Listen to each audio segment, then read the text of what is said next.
जितनी बार मुझे कम नंबर मिला, तो सेकंड टाइम जब मैंने कोशिश की और टेस्ट वगैरह दिया, टेस्ट सीरीज़, तो उससे ज़्यादा ही नंबर मुझे मिले हैं। डेली बेस पे मेरा 5-6-7 आंसर राइटिंग हो जाता है। आज तक मैंने स्किप नहीं किया है आंसर राइटिंग। जैसे आज का शॉर्ट नोट्स मैंने बनाया, आज कोई टॉपिक पढ़ाया गया, इसको मैंने बना लिया, तो कल शॉर्ट नोट्स बनाने के पहले इसको रिवीजन करेंगे कि कल मैंने क्या लिखा था, क्या बनाया था, और जो चीज़ समझ में नहीं आती उसको हाईलाइट कर देते हैं और फिर उसको पढ़ते हैं। बाहरी तो लोग ये भी कहेंगे कि हाँ आप ये कर रहे हैं, वो कर रहे हैं, नहीं हो पाएगा। बहुत सारे लोग बोलते भी हैं, मुझे भी बोल देते हैं, तो हमें कोई फ़र्क नहीं पड़ता। हेलो दोस्तों, नमस्कार। मेरा नाम अभिभांशु और स्वागत है आप सभी का हमारे एक और नए वीडियो में। दोस्तों, जैसा कि आप लोग को बताया कि इस समय हम यूपीएससी एस्पिरेंट या एसएससी एस्पिरेंट, तो इन सब के साथ वीडियो करते हैं। तो अभी हम एक यूपीएससी एस्पिरेंट के रूम पर आए, तो इनसे हम जानेंगे कि क्या स्ट्रैटेजी फॉलो करते हैं, साथ साथ कोचिंग्स वगैरह कहाँ पर करते हैं, तैयारी किस तरीके से चल रही है, सब कुछ आज की इस वीडियो में हम जानने वाले। बस आप लोग वीडियो में एंड तक बने रहिएगा। एंड चैनल पर पहली बार है, चैनल को सब्सक्राइब कर नोटिफिकेशन बेल को प्रेस कर दीजिएगा ताकि हमारे वीडियो की रेगुलर अपडेट आप सभी को सबसे पहले मिलती रहे। हेलो, क्या नाम है आपका? जय Hind. I am Jyoti Shukla from Prayagraj. तो अपने थोड़ा एजुकेशन के बारे में बताइए कि आपने पढ़ाई कहाँ तक की है? पढ़ाई मेरी ग्रेजुएशन हुआ है कानपुर यूनिवर्सिटी से, और पीजी हुआ है मेरा महात्मा गांधी अंतर्राष्ट्रीय हिंदी विश्वविद्यालय, वर्धा यूनिवर्सिटी है यहीं प्रयागराज में, उससे मेरा MSW हुआ है सोशल वर्क। जी। तो अभी जैसे कि आप ग्रेजुएशन कर रही थी, तो उसके बाद आपको कहाँ से आइडिया आया या फिर कहाँ से आपको मोटिवेशन मिला कि हमें जो है सिविल सर्विसेज की तरफ जाना चाहिए, उसकी तैयारी करना चाहिए? हमें मोटिवेशन जब हमने टॉपर्स के वीडियोस देखा, तो मुझे लगा कि जब इतने सारे लोग इकोनॉमिकल बैकग्राउंड जिनका अच्छा नहीं था, और जो ऐसे क्षेत्र से आते थे जहाँ कोई सुविधाएं भी नहीं होती थी, और वो सेल्फ स्टडी से या कोचिंग से कैसे भी करके वो IAS बनते थे मेहनत करके, तो मैंने यूट्यूब पे देखा। इसके बाद मुझे लगा कि मुझे भी करना चाहिए, जब वो करते हैं तो हम क्यों नहीं कर सकते। फिर हम 2020 में फर्स्ट अटेम्प्ट दिए थे IAS का, और इसके बाद जब मैंने अटेम्प्ट दिया तो मुझे लगा कि हाँ काफ़ी अच्छा स्कोर हम कर रहे हैं और हम कर सकते हैं अगर मेहनत करें तो। 2-3 महीने करके ही मैंने दिया था प्रीलिम्स। तो इसके बाद हमने 21 में कोचिंग ज्वाइन कर ली। पहले हमने सेल्फ स्टडी से प्री दिया, मुझे लगा गाइडलाइन की ज़रूरत है, मेंस में दिक्कत आ रही थी, प्रॉब्लम्स की वजह से हमने कोचिंग ज्वाइन किया। फिर IAS में कोचिंग ज्वाइन करने के बाद 21 में जैसे ज्वाइन किया, लॉकडाउन लग गया, क्लासेस ऑफ हो गई, सेल्फ स्टडी होने लगी रूम पे ही, और फिर चलता रहा। ओपन हुई कोचिंग और तैयारी कंटिन्यू है। वहाँ पे आंसर राइटिंग के लिए इस टाइम तो क्लास भी चल रही है आंसर राइटिंग प्रोग्राम की, सैटरडे और संडे, तो काफ़ी हेल्पफुल है और मुझे लगता है कि हम कर सकते हैं इस वजह से, क्योंकि इतनी अच्छी आंसर राइटिंग के लिए वहाँ पे टिप्स दी जाती हैं, इतने सपोर्टिव टीचर्स हैं, तो बस लगे हुए हैं। और जी, जैसे कि अभी आप बता रहे हैं कि आंसर राइटिंग प्रैक्टिस वगैरह वहाँ पर कराई जा रही है, तो उसके बारे में हम थोड़ा जानना चाहेंगे, क्योंकि बहुत सारे एस्पिरेंट को कहीं ना कहीं जो है आंसर राइटिंग में बहुत सारी दिक्कतें आती हैं। तो क्या किस तरीके से वहाँ पर आंसर राइटिंग कराई जा रही है? आंसर राइटिंग वहाँ पे सैटरडे और संडे को क्लास चल रही है, जिसमें कि सैटरडे को GS का सेकेंड पेपर कराया जा रहा है और संडे को थर्ड पेपर। तो सेकेंड पेपर विनीत अनुराग सर करा रहे थे IAS में, बहुत ही अच्छे टीचर है। मतलब आप ये समझिए कि जिस बच्चे को ना आता होगा, नथिंग होगा, और उसको लिखने में डर लग रहा होगा, आंसर राइटिंग कहाँ से स्टार्ट करें, वो भी कर ले जाएगा। इतने अच्छे से वहाँ पे आपको मतलब मोटिवेट करते हैं और बताते हैं कि हाँ आप कर सकते हो। और हम नथिंग थे, जीरो थे, हम अभी भी मानते ही हैं, बट जब मैंने स्टार्ट किया और करने की कोशिश की तो सर लोग काफ़ी बोले कि हाँ बहुत अच्छा है, अब आप एवरेज ले जा रहे हो। कभी ये तो नहीं बोलेंगे कि आपका परफेक्ट हो गया, क्योंकि परफेक्ट होता ही नहीं है।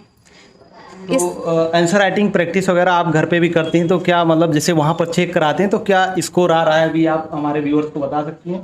हाँ, जैसे 10 में अगर देखा जाए, 10 में सर नंबर देते हैं तो मेरे 6, 6.5, 6, 6.5, 5 ऐसे हो जाते हैं। 7 सर नहीं देते हैं, 7 नंबर कहते हैं कि अभी और मेहनत की ज़रूरत है, और बोलते भी हैं कि गुड, वेरी गुड, काफ़ी अच्छा है, इम्प्रूवमेंट अच्छी हुई है। क्लास में ही सर सबके सामने भी बोलते हैं, तो मुझे लगता है कि जब इतना अच्छा बोल रहे हैं तो हमें और अच्छा करने की ज़रूरत है।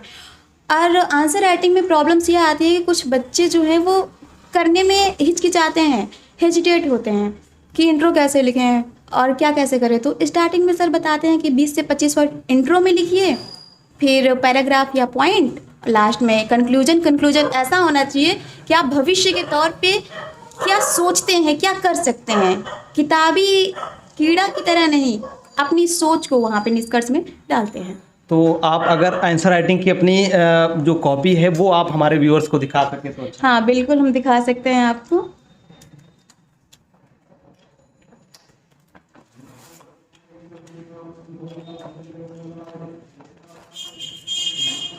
इस टाइम पे हमारी ज्योग्राफी की क्लासेस चल रही हैं, तो ये ज्योग्राफी की आंसर राइटिंग है, आंसर राइटिंग की कॉपी है। तो मैंने जो चेक होती है वहाँ पे लगभग यहाँ किया है इतना। हाँ चेक होती है, वो सर जैसे नीचे मैनेजमेंट में सर बैठते हैं तो वो भी कॉपी चेक करते हैं। आप उनको कॉपी जमा करोगे तो वो चेक करके देंगे। और पर्सनली अगर टीचर से आप बात करते हो तो वो भी इतने अच्छे से समझाएंगे, बताएंगे, अच्छा रहता है। हम ज़्यादातर ना टीचर्स के पास ही जाके चेक कराते हैं, नीचे तो जमा करते हैं या देते हैं, बट टीचर्स के पास मुझे लगता है कि तो ये नोट्स टाइप का है, इसी में आप लिखते हैं, यही चेक करवाती हैं? हाँ ये यूपीएससी की नोट्स है जैसे कि। अच्छा, ये आंसर राइटिंग की कॉपी है सारी? हाँ ये उसके बाद जैसे कि जहाँ चेक जो चेक हुआ है वो चीज़ दिखा दीजिए थोड़ा हमें। इसमें तो और कॉपियाँ हैं।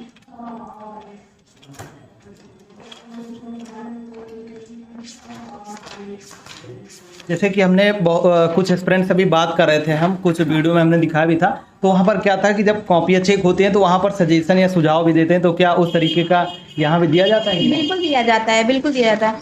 ये देखिए यहाँ पे ये चेक किए हैं सर, तो आप लोग देख सकते हैं कुछ इस तरीके से कॉपियाँ हैं और ये इस तरीके से अंडरलाइन करके जो है चेक करते हैं, और बाकी जो भी सजेशन या सुझाव होता है वो यहाँ पर शायद दिया जाता है। हाँ ये देखिए, ये पीएमआई की अभी पीएमआई का चल रहा है, जिसमें कि सेम टू सेम आईएएस जैसा ही है, प्री मेंस इंटरव्यू टाइप का। ये आप लोग देख सकते हैं। तो ये जैसे कॉपियाँ थी तो ये कोचिंग की तरफ से प्रोवाइड की गई थी? हाँ ये पीएमआई हमने ज्वाइन किया था, ध्येय आईएएस वाले बच्चों को थोड़ा उसमें कम में था, और हमने इसको ज्वाइन किया पीएमआई बैच, तो मुझे काफ़ी हेल्पफुल लगा।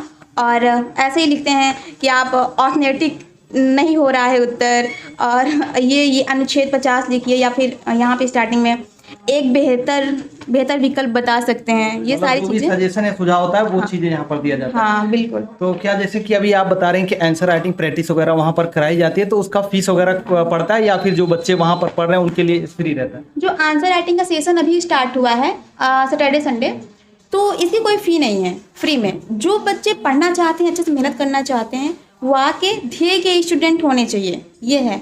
और एक कार्ड बना के देते हैं और उसके बेस पे एंट्री होती है और बच्चे वहाँ कर सकते हैं। जो यूपीएससी की जर्नी होती है कहीं ना कहीं बहुत लंबी जर्नी होती है, तो हम थोड़ा जानना चाहें, क्योंकि जब तक आप टाइम मैनेज नहीं करते हैं तब तक शायद आप अपनी तैयारी बेहतर तरीके से नहीं कर सकते हैं। तो आपका क्या डेली रूटीन रहता है, मतलब किस तरीके से आपका टाइम टेबल आप फॉलो करते हैं? तो मेरा टाइम टेबल ये है कि मॉर्निंग में लाइब्रेरी होती है 6 to 12, बट लाइब्रेरी में भी सपोर्टिव, मुझे अब तक सपोर्टिव लोग ही मिले, चाहे टीचर्स चाहे कहीं भी, तो सपोर्टिव है। 6 to 12 होता है और हम 1-1.5 घंटे 2 घंटे एक्स्ट्रा बैठ जाते हैं, करते हैं, पढ़ते हैं, मना नहीं करते। तो 6 से 1:30-2 तक मेरी लाइब्रेरी होती है, फिर 1-8 घंटे रूम पे, फिर रेस्ट। और शाम को 5 बजे से हमारी क्लास होती है, 5:30 से, तो निकलना पड़ता है 5 बजे।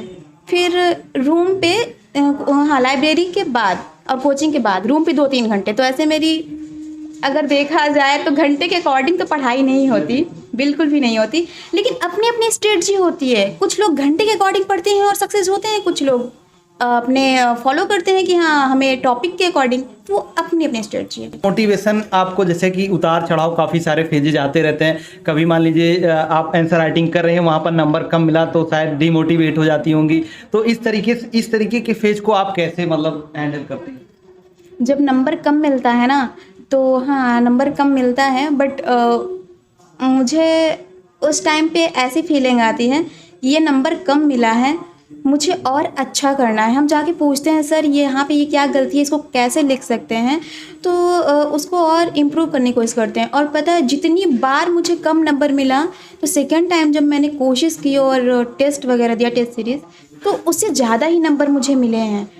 मतलब यहाँ तक कि आप ये समझिए क्लास में सर और बच्चे मुझे समझ ही गए हैं आंसर राइटिंग के लिए कि हाँ आंसर राइटिंग के लिए बस ज्योति आंसर राइटिंग। तो अभी जैसे थोड़ा टाइम पहले आप स्ट्रेटजी की बात कर रही थी कि अच्छी स्ट्रेटजी होनी चाहिए, तो आप क्या स्ट्रेटजी आप फॉलो करती हैं? स्ट्रेटजी ये है कि जैसे कोचिंग में जो पढ़ाया जा रहा है, आज जैसे पढ़ाया गया कोई भी टॉपिक, उसके घर पे आके शॉर्ट नोट्स बना सकते हैं। हम तो शॉर्ट नोट्स बनाते हैं, ये रखे हुए हैं मेरे शॉर्ट नोट्स, देख सकते हैं,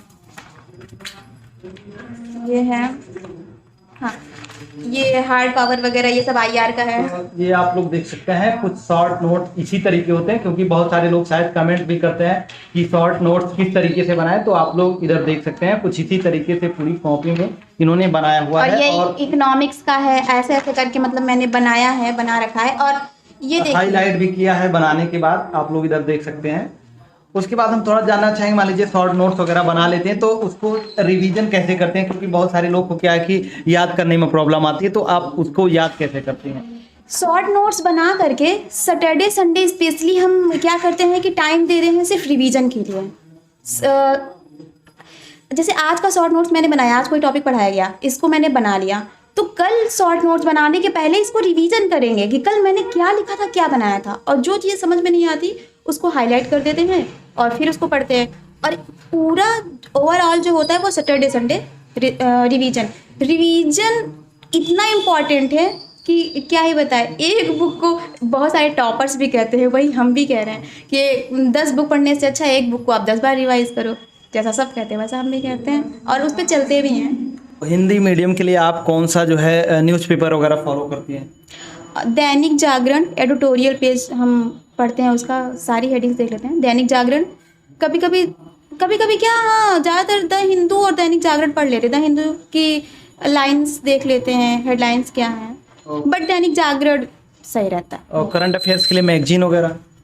योजना कुरुक्षेत्र, कभी योजना ले लेते हैं तो कुरुक्षेत्र। और ध्येय IAS से परफेक्ट 7 मिलती है, वीकली मैगजीन है, परफेक्ट 7 मिलती है, तो बहुत ज़्यादा हेल्पफुल है वो भी। सारी इंग्लिश और हिंदी का सारा रहता है उसमें, तो सर उसको हिंदी में करके देते हैं।